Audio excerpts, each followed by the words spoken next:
like that, and forever will be like that, nigga. Whacked up.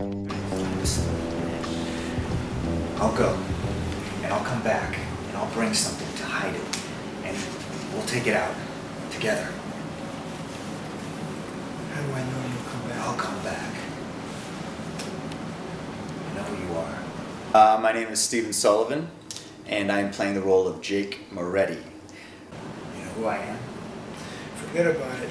I knew I'd recognize you or something. Jake Moretti. Jake Moretti the Realtor. Jake Moretti is a really interesting character, and I can see just in talking with Dan already, there's so many different directions that we can go with it. You know, I think when we find him at the start of the story, he's trying to, continue to make an honest living and work in any capacity that he can.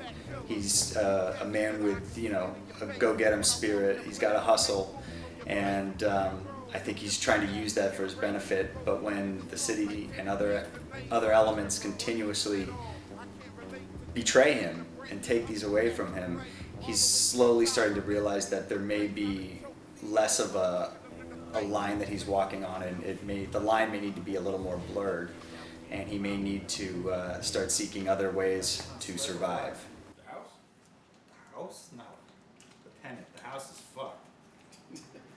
I hope not, man. You want to go by the game after the open house? Crestwood.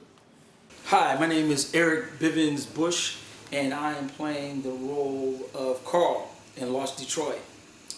My character, Carl, is basically best friends with Jake. Like they went to high school together, played sports together, and they love Detroit Tigers, and they love their city. And so basically what these guys are doing, they're going around buying these fixer-upper houses, and then they're flipping them, fixing them up, and then they're flipping them. And it seems like they're having a tough time doing it.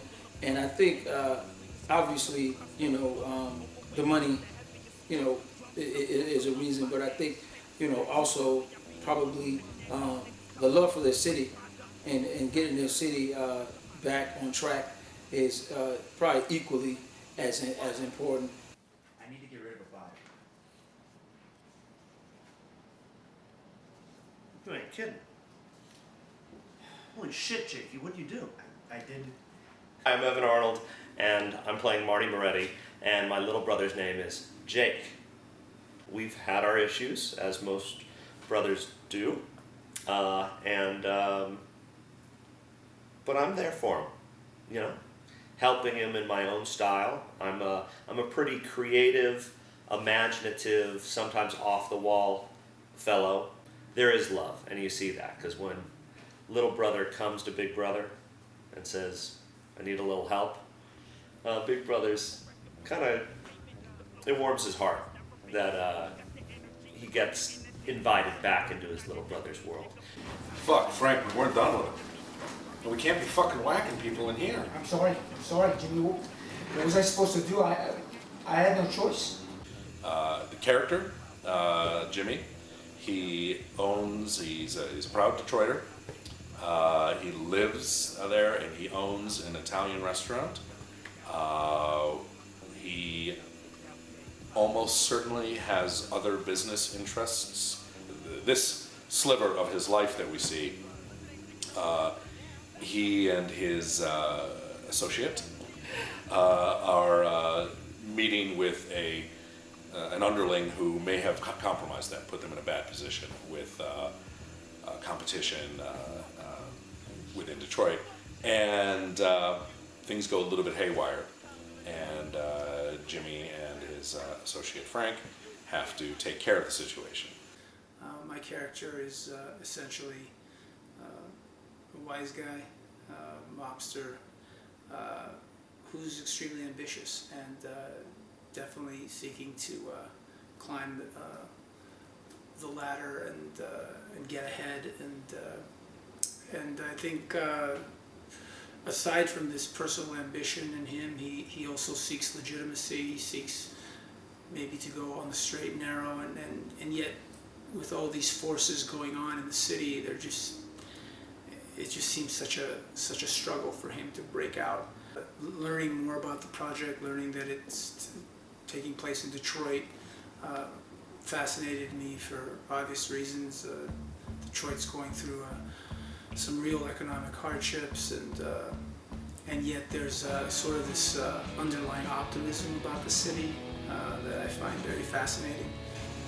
I'd been to Detroit before, a few years back, maybe like 6 or 7 years ago, and I guess that was probably maybe right when it started to decline as far as like, you know, the housing and just the whole financial structure of the city.